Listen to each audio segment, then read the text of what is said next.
Hey there, I'm Lee Ullman here with some big news from the National Young Farmers Coalition. We're partnering with Heritage Radio Network on a special season of The Farm Report. It's all about what's happening with the Farm Bill and how it impacts farmers and eaters.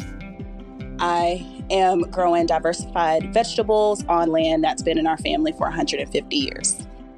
And so with the pandemic, gentrification, property values going up, we had to sell the land and we lost it. Join us as we uncover the untold stories behind this massive piece of legislation that shapes how we grow our food, what we eat, and so much more. The problems we have had, those are things that come from earlier Farm Bill and USDA policy, right? Like Earl Butz, get big or get out. You know, it's my responsibility to know not only what I'm eating, but then like how that all came to be. And realize like, wow, like this piece of legislation, all this money, like it's technically something that I support as a taxpayer.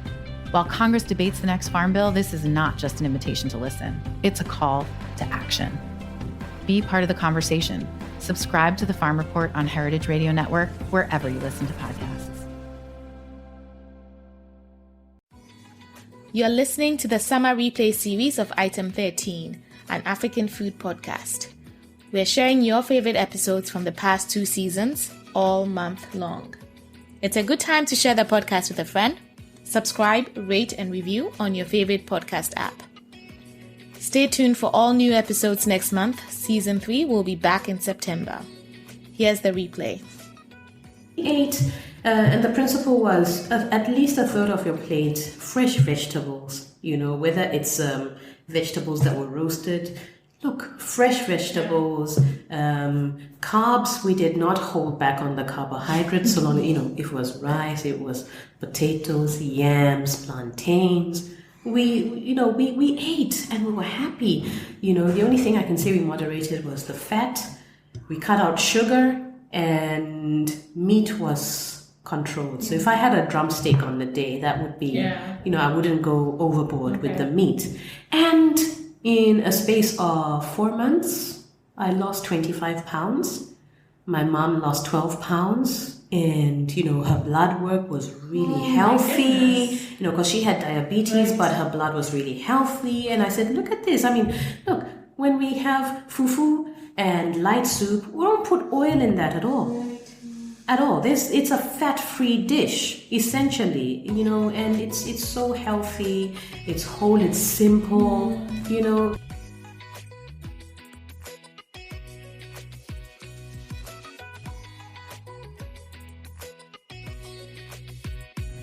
Hi everyone, you're listening to Item 13 podcast and I'm your host, Yom Tego. Every week, we'll delve into the world of African food, including chefs, curators, and bloggers. I hope you enjoy it. This week, I speak to Freda Muyambo, a food blogger and writer with expertise in African cuisine and a passion for sharing African culture through food. She often describes herself as having a Pan-African palate, having been born and raised in Botswana to Ghanaian parents and traveling extensively across Africa. She has explored culinary cultures across the broad and bold topic of African cuisine and will often experiment with using ingredients in a new way. Freda currently resides in Lagos, Nigeria, where she's acquiring primary knowledge in the use of local flavors, indigenous fruits, and spices. One of her greatest accomplishments has been developing a creative recipe using a local Nigerian fruit, agbalumo, the African cherry, incorporating it into a dessert she has named Agbalumo Blondie. She has pitched it to supermarkets and successfully sold it as a new bakery item in Lagos, adding to the food value chain and culinary history of the country. Freda continues to explore how she can use indigenous produce to promote food security within Africa. For my interview with Freda, we met in the vibrant city of Lagos, her new home base, and chatted about her adventurous cooking spirit and how her Pan-African background led her to starting My Burnt Orange.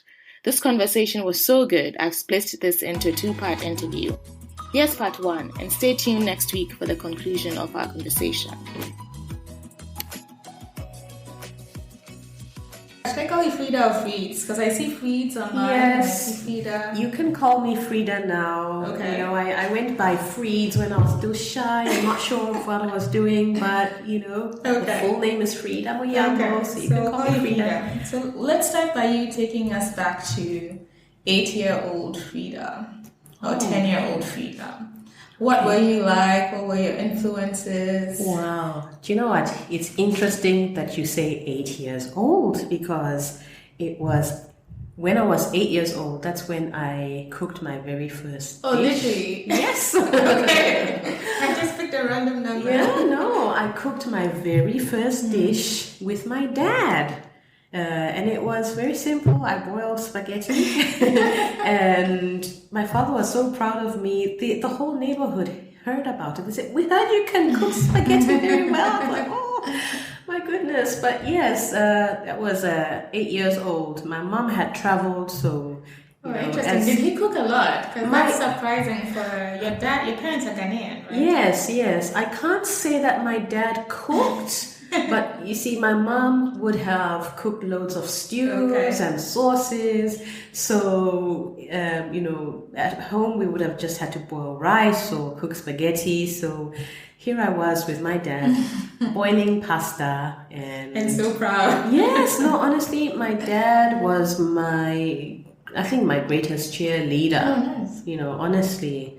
And good stuff. Cool. Good so stuff. This is you were in. So I know you're truly Pan-African. So was this when you were in Botswana? Because I know you have Ghanaian parents, but then you sort of grew up. Absolutely. Yeah. So my backstory is I have Ghanaian parents, so I can say I am fully Ghanaian and proud of it. However, I was born in Botswana and lived there. I grew up there my whole life up until I left for university. Oh, really? So I didn't know it was that long. It was that long, and so truly Southern African. Yes, I'm also. Southern African, so I am 100% Ghanaian. Yeah. It's in my blood. I was born a Botswana citizen. Oh, interesting. So That I didn't know. Yeah. Nice. So then you left for university. Where did you go? Was it London? Is that where how you ended up in London, or? No. I went down under. Australia.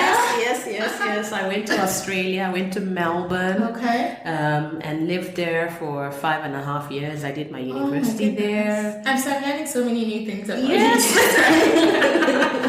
Yes. No, I did my uni there. I studied for 4 years there, and I think in Melbourne started to really fall in love with food and tell people a bit more about my background through food. I mean, I remember having some friends over for dinner, and I would typically cook Ghanaian food because that was what I was used to. That was what I knew, and that was way back before I started exploring with all sorts of cuisines. So even when you were in Botswana, your parents were primarily cooking Ghanaian food, and you were also cooking Ghanaian food. Absolutely. You were not experimenting with more Southern African or No, we were. In fact, I'd say at home we ate Southern African food, we ate Ghanaian food. So there isn't any Ghanaian dish that my family would eat that I don't know. Okay. Even though the interesting thing is, we grew up in Botswana at a time where you couldn't get yams, you couldn't get plantains in Botswana, but that did not stop my mom from giving us a Ghanaian palate. She would make fufu using potato flour. And, so I credit a lot of my inventiveness to my mom because, you improvise. Right. Just because you don't have the authentic thing doesn't mean you can't have an authentic Ghanaian meal in front of you. I should try that potato fufu. Yeah, no, you just mix the potato mash. It's like potato mash flour, and you need some cornstarch. And so that's what really pulls it together and forms that gloopiness that you get from the fufu. All right. Then from Melbourne, you went to London? Because that's how I know you. So Yes. I became a Londoner in my 20s, mid-20s. So, so I finished in Melbourne. I got married. I met a young lad in Melbourne, not from Australia. He's actually from Zimbabwe. See? which adds another dimension. Yes, it adds another dimension to my Pan-Africanness because I am raising Zimbabwean children. So they are also learning to have a Zimbabwean palate as well as Ghanaian, and now living in Nigeria, they are experiencing some Nigerian foods. It's cool. It's all part of our story. So so then we moved to London. 2006. Lived there for quite a while. It was nearly 10 years. But in London is where the story of my burnt orange really started. Because by now I had hosted a few dinner parties, so I had gained some confidence, and our thing was just having friends over for food, conversation, laughs, and we had this little quaint fireplace, so we would just eat and chill. It was so lovely. A variety of different African foods, or you were doing a mishmash of, because of your time in Melbourne, you're also in London, which is a very cosmopolitan city, so trying to do a little bit of everything, if you will. I think it was a mixture of everything. I would always have something African inspired there. Jollof featured a lot because who has a dinner party without jollof? I mean, this is what I know. And depending on if we had loads of Zimbabweans, it was such a treat having the traditional starch called sadza, which is cornmeal. Cornmeal, very, very similar to polenta. It's like white polenta.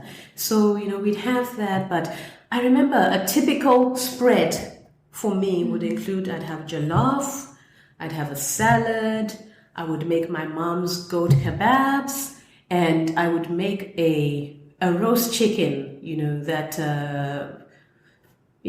it would either be, just marinated with loads of spices, salt, and, something I picked up from a friend who's my husband's cousin was he would stuff the chicken with a whole lemon, put in some ginger. That was very nice. In fact, I tasted... I can smell it. Yes, I can smell it. And I remember, once we had a French lady come over and she just kept saying, "Oh, poulet!"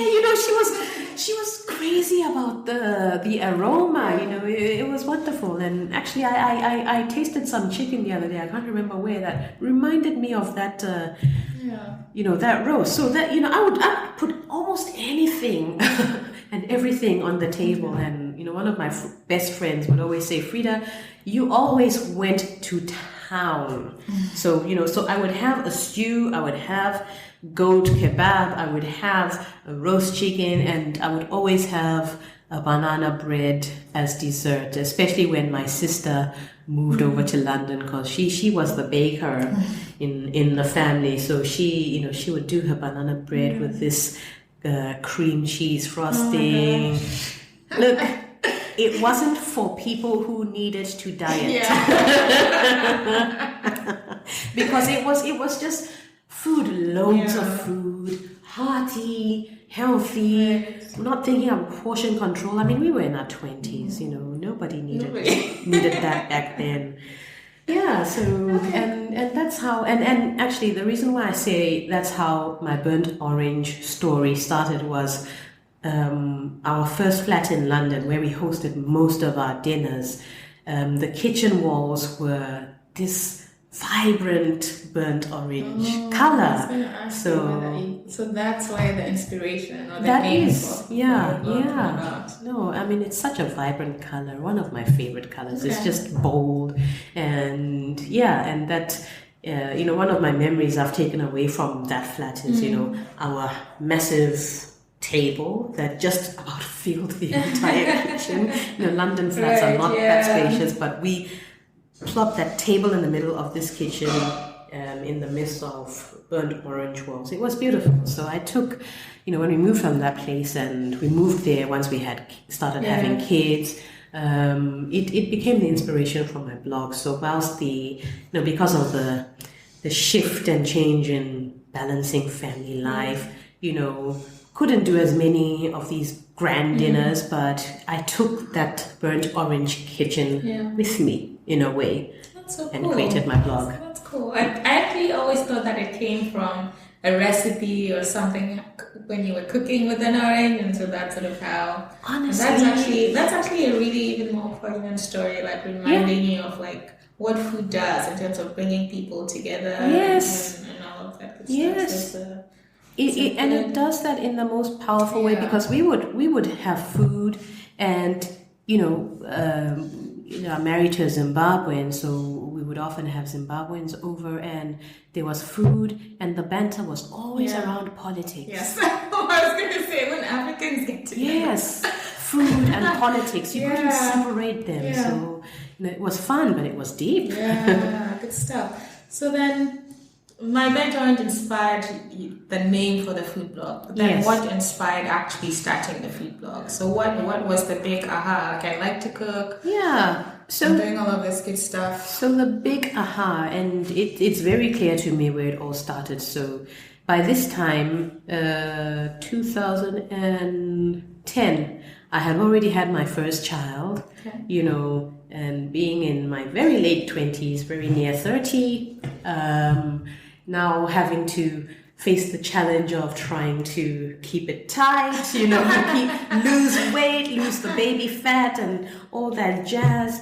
And so I think when my daughter by the time my daughter had turned 1, I had lost all the baby weight and even, got back to looking slimmer and fitter than I had done in years.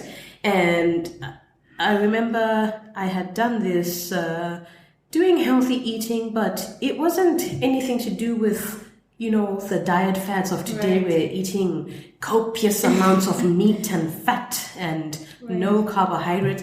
I was eating fufu, plantain. Oh, goodness. I was eating all what I like to call the Ghanaian whole foods. Yeah. I was eating all of those. I was cooking as much as I could oil-free, or if I used oil. I mean, if I wanted an eggplant or okra stew, I would cook it, but I would measure my palm oil. Okay. So, I still had all the flavors that I wanted in there, and I would eat loads of it. And the main principle was, so long as the carbohydrates were not refined like flour or cereals. That's so interesting to me that someone was justifying, if you will, eating fufu to me the other day, saying that at least it's not processed. And it made me stop and think. And I was like, that's right. Like, I mean, it's all in moderation, of course, but like a lot of our foods, like you're saying, are whole foods. They are whole foods. And the problem is processed, refined foods. Yes, they are whole foods. They are what our ancestors ate. Mm-hmm. They are paleo.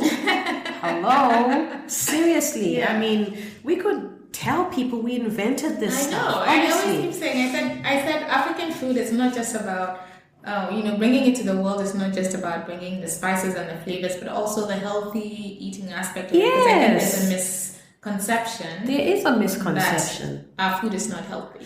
No, our food really is healthy. So I remember, I was trying to lose weight. My mom was around at that time as well. And we joined this kind of sort of slimming support group.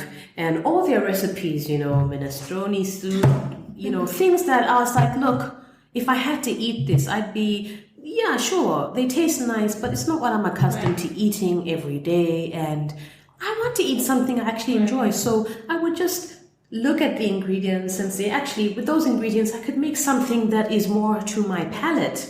So I just kind of translated them into Ghanaian food, into what I was used to. Use the flavors that make me happy. And that way I was not miserable at all. So we ate, and the principle was at least a third of your plate, fresh vegetables, whether it's vegetables that were roasted. Look, fresh vegetables, carbs, we did not hold back on the carbohydrates. So long, if it was rice, it was potatoes, yams, plantains. We ate and we were happy. The only thing I can say we moderated was the fat. We cut out sugar, and meat was controlled. So if I had a drumstick on the day, that would be, I wouldn't go overboard with the meat. And, In a space of 4 months, I lost 25 pounds. My mom lost 12 pounds. And, her blood work was really healthy, because she had diabetes, but her blood was really healthy. And I said, look at this. Look, when we have fufu and light soup, we don't put oil in that at all. At all. It's a fat-free dish, essentially, and it's so healthy, it's whole, it's simple, So I went through that process, and somewhere during that time, there was a TV program that aired. I can't remember what channel now. It's a long time ago, but it was called The World's Healthiest Diet or something like that. So the presenter traveled to Japan. He went to the Mediterranean, America, England, India, and one other place. And I thought, man, he's really covered the entire world except Africa. So I thought this,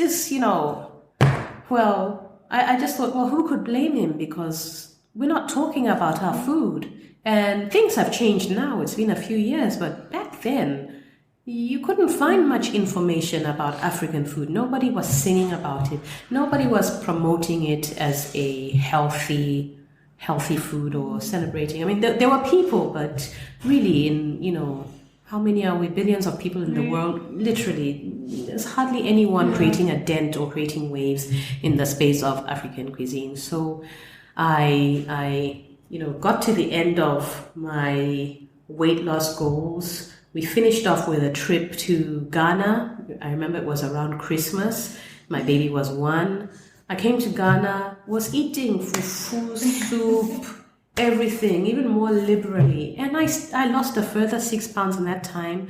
Remember, got back to my support group, and the lady was like, who goes on a Christmas holiday and loses weight? And I said, literally. Plus all the running around, I would think. Yeah, honestly. So I thought this really inspired me. I said, I've eaten my food. I've lost weight. I'm healthy. Why not celebrate it? So then I decided I'm going to start blogging about my food. I'm going to start blogging about what I ate. And so I created my blog. Was blogging a big thing then? What made you think, oh, I want to take this out to the world and I'll do it by blogging? So, because I'm trying to think back then, because social media wasn't a big thing. It wasn't a big thing. It wasn't a big thing at all. But I had a couple of friends who blogged about other things that I loved reading, their stories. And I remember, when it came to the concept of sharing my story about food, the entrepreneurial side of me was clicking and saying, write a book. Yes, I'll be done in 6 months, So I spent 6 months taking photos of my food. And I hadn't written anything. And I thought, this is quite unfortunate because I'm a very inventive cook. I rarely cook the same thing twice, the same way. So I thought, look, this is ridiculous. So whilst I cook, let me document what I'm doing. And, I'm not about writing on paper. Way before Instagram. If Instagram was there back then, it would have been much easier. Right. But what I did was I said, okay, I'm going to take photos of what I do, take the steps and write it, record it immediately. And you know what? I may not have the book. It may not be in near sight, but I've let it out to the world. So that's how I started, really. It became about promoting African cuisine, promoting African culture, and highlighting that it is actually healthy. We don't need to abandon our ways, and we don't need to dismiss our own cultural foods to say, it's for the peasants. It's not. It's for us. Yeah, I agree. I think because you're the only person that will be truly Pan-African this month, I want us to, and because also we are talking broadly about African food. Yes. I want us to break it down for people that are listening that are not familiar with African food. Yes. So let's do it on a regional basis, right? So you've had Western African experience and heritage, Southern African. I'm sure you know a little bit about Northern and then Eastern African food. So let's, for someone that sort of being introduced to African food, how would you describe generally West African food versus East African food versus Southern African?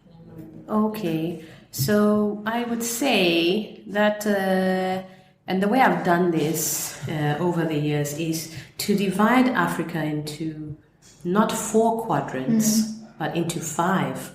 Because what you have in East Africa is you have the Horn, which is Ethiopia, Eritrea, Djibouti, Somalia, and that area alone is so unique that it deserves to be categorized in its own subcategory.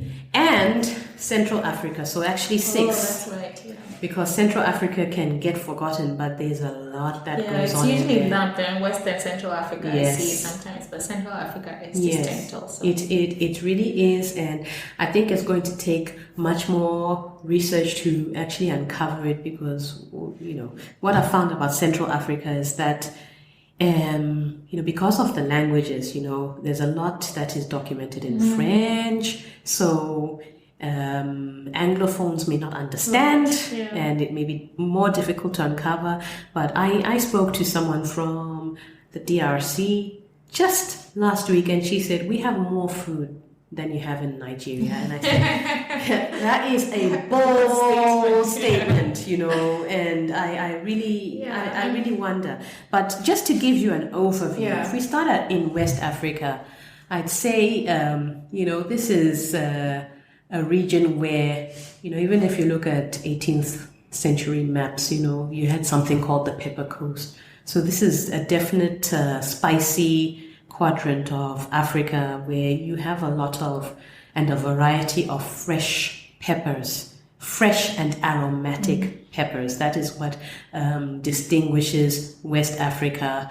You would also have a secondary, not spice, but flavor that comes from palm oil. You can't have West African food without that palm oil taste.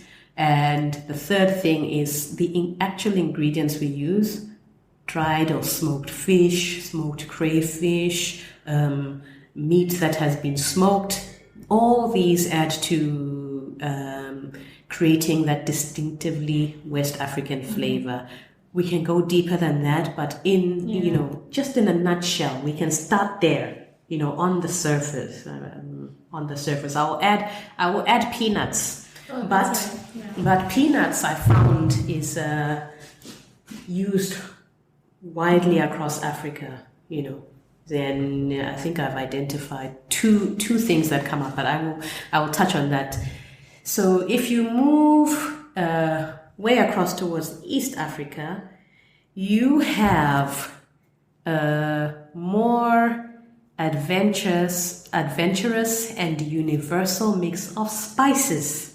And I'm not saying heat, I'm saying spices: cinnamon, cardamom, ginger, pepper, black pepper, cloves.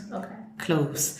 And this is because of the historic spice trade that happened years ago that really fascinates me, because you're talking about many thousands of years, even before BCE. Yes, for thousands of years, you've had this spice trade that has happened, which it's really fascinating. A lot of it touched on Tanzania, particularly Zanzibar. That's where you have the legendary Spice Islands, and then a lot of it traced going towards the north through the Horn of Africa into North Africa. So you have a wide variety of spices and the introduction of coconut. I'd say if West Africa has palm oil, East Africa is more coconutty, and with the sweet array of spices. What else can I add about East Africa? No, I will stop there for now, and the Horn of Africa, because I'm just giving an overview. Quite similar, but they have more heat and bolder spice blends in in the Horn of Africa. This is where you now start getting to the realms of using Berber spice. Oh, that's right. Yeah, which is a very hot spice, but with a variety of spices that make it what it is. If you go to Southern Africa, so you have, South Africa is a place you can get a lot of, history from at the moment. But if you track, towards the north, into Botswana, into Zimbabwe, this is where I would say you will find a lot more indigenous and very old purely African cuisines. Really? And I find that intriguing because when I lived in South Africa, I thought that there wasn't that much depth or... in terms of African authentically. Okay, let me explain. Okay, now this is if you move towards Botswana, Zimbabwe, you see more of the authentically African, and just for people to know, it would typically be a staple starch, whether it is cornmeal or millet, a relish, vegetable relish, spinach or peanut leaves or pumpkin leaves, and meat. Okay. Beans as well. So if you think about that, that is what is typically African. And if you go towards Central Africa, towards Malawi, it is similar, where the starch, you now get a mixture of corn and plantains, or corn and cassava. Fufu is not only West African. You will find fufu in Malawi. They don't call it fufu, but you will find it. You find it there. So these are the distinctly African foods. Now, South Africa is a melting pot of the African side, the can I say the European or Dutch, French, or what do they call those people? There's a name for the Europeans that came there, the French ones. I can't remember right now, but you have that mixture, and then you have the mixture of the laborers who were brought in through either slave trade or people who came in from Indonesia, India, and the people, especially in the Cape that we now know as the Cape Malay people, quite a mixture of different cultures. So you have a lot that, what has happened over the years is it's a melting pot of cultures, but South Africa is one where you can't say this is 100% Dutch. There are things that were inspired by that culture, but there are things that come out of South Africa that are actually 100% South African, like desserts, for instance, milk tart. It's like a custard tart, but it's a milk tart, and that is South African. You've got things like malva pudding, which is, I would say there's the use of fruit, apricots, for instance, that is a component in that food that I'd say that has come from both Dutch and the Cape Malay influence. That is South African. You've got foods like boboti, which is, again, you've got the meat, and then you've got fruit, then you've got spices. That is South African. In fact, that is a national dish. Now, where I see, the African does not get left behind. It may not look as sophisticated, but you won't have a South African braai without pap, which is your mealie meal staple. That is African. And the meat, and chakalaka. And chakalaka, I would say, it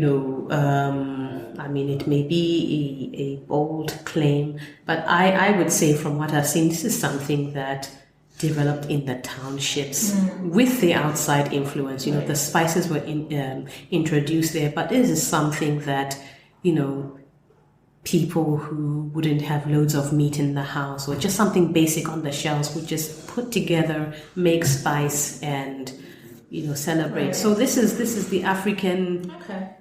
Contribution. So it is there. You kind of have to dig deep and appreciate what you've got. But South Africa is a melting pot. Right, that I would agree. That's the Rainbow Nation, right? Yes, it's the Rainbow Nation. And the other thing you find is that it's such a melting pot because that's where the coast is, that's where the ports are, the outside influences landed there and tracked through the land, and it got more and more.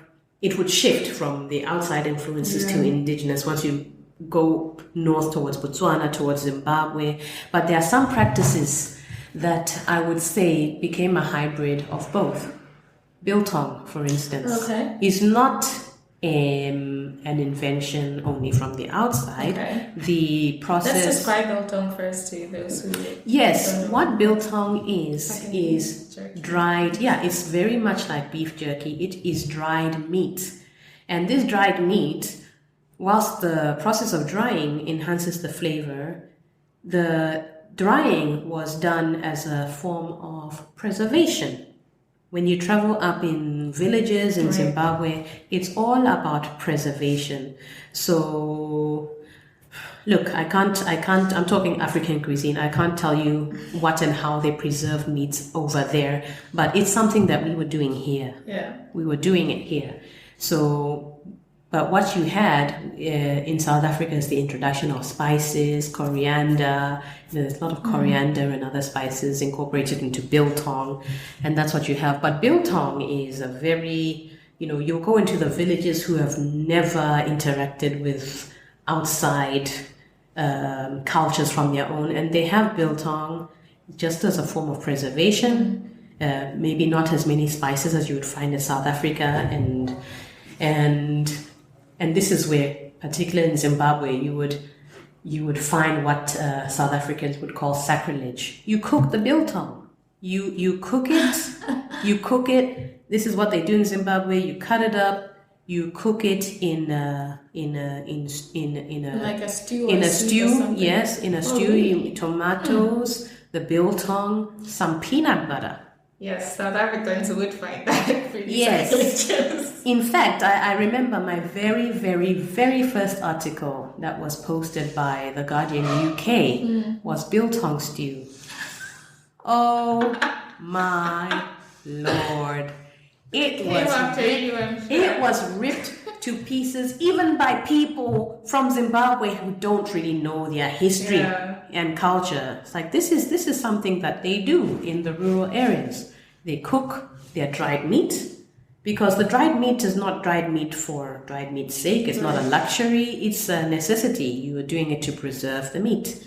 So there's so much that goes on. I'm just listening to you, so fascinated by how much you know. Like, how did you find out about all this? I mean, part of it is you being partly West African, married to Zimbabwe, and having lived in Botswana. Yeah. Then also knowing quite well, actually, all the influences and the history behind it all. Yeah, it takes a lot of research. The thing about food is that I love cooking, but it's not just cooking. I always say to people that somebody's food is going to tell you who they are, because if you trace back historically, food tells a story. I feel like it kind of provides information that narrows a gap.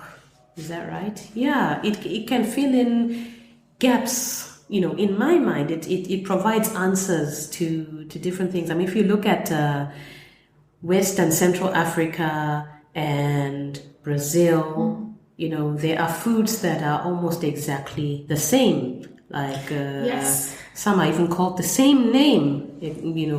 Like for instance, Nigerian akara and Brazilian acarajé. It's a bean.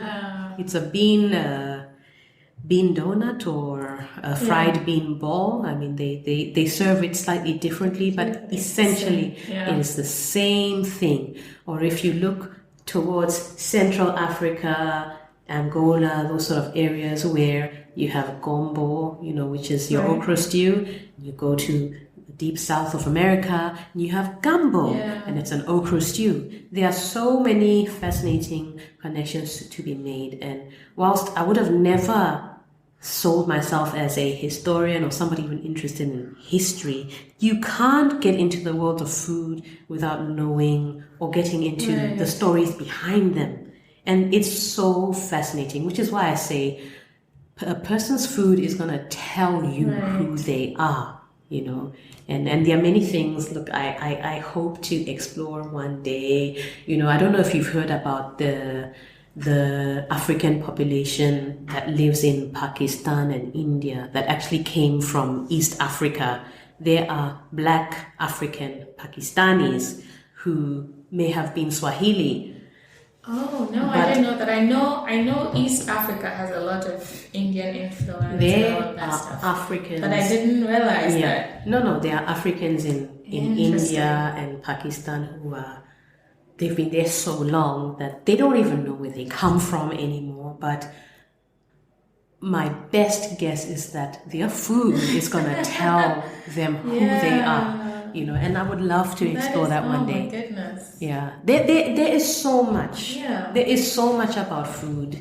There is so much about, you know, not just history. You know, when you look at the topic of food, you study indigenous ingredients, because African food is not just the recipes, it is the actual food, you know, things that are indigenously African, the fruits that you only find here. Right. You know, it gives you ideas of, you know, if there are foods growing here naturally, you know, why not develop that, right. You know, why not use that to contribute to the food security of the country? Right, yeah. There are many, you know, for meat, for instance, it's an expensive product, but there are many vegetables that are, you know, richer in protein than just the usual beans. For instance, bambara beans, the Nigerians call it here iru, the Yorubas call it iru, but that's the dawa dawa, that's the fermented locust beans. It's rich in protein, very, very rich food, very, very protein-rich plant-based food. I mean, there's so much. So much, it sounds like. So this is where I would typically take a break, but I wouldn't call this a break now. This will be part one, because I've just learned so much. We've only done Southern Africa. Yes, I feel like I've learned so much, and so what I think we'll end up doing is doing 2 episodes with you, where we'll post the first half one week and the second half the other week, because there's so much we still need to talk about. Your food experience in Lagos, your recipe development, the work you've done with brands. I really want to be able to touch on that. So we'll take, I wouldn't call this a break, we'll end here for this week. And then we'll come back next week, which is unusual. The podcast is every 2 weeks, but I think we'll post the second half of this interview next week so that people can hear the second half of your story, because I think this is, even I sitting here just like in awe. I've learned so much more than I expected to today. So, and then maybe, who knows, we might come back and do specific regions in depth again. This is really insightful, so much to learn. Let's stop here now and then continue in a little bit. Okay. The summer replay series of Item 13 is brought to you by the Seraphim Store. Must-have makeup and skincare ready for delivery to your doorstep in Accra, Ghana. Launching this August, Seraphim is your reliable local source of great skincare and makeup. No more ridiculous shipping fees or hassling friends to bring back your favorite skincare product on their next trip home. The team at Seraphim has carefully selected their very favorite products for prevention, for healing, and of course, to adorn our various shades of chocolate skin. Check out the Seraphim Store on Instagram at the Seraphim Store, or on their website www.theseraphimstore.com. Hey guys, thanks for listening to Item 13, an Essence 13 production. If you like the show, please subscribe, rate, and review us on iTunes. To keep up to date on news and events from Essence 13, please follow us on Instagram, Facebook, and Twitter. Essence and the number 13. Thank you.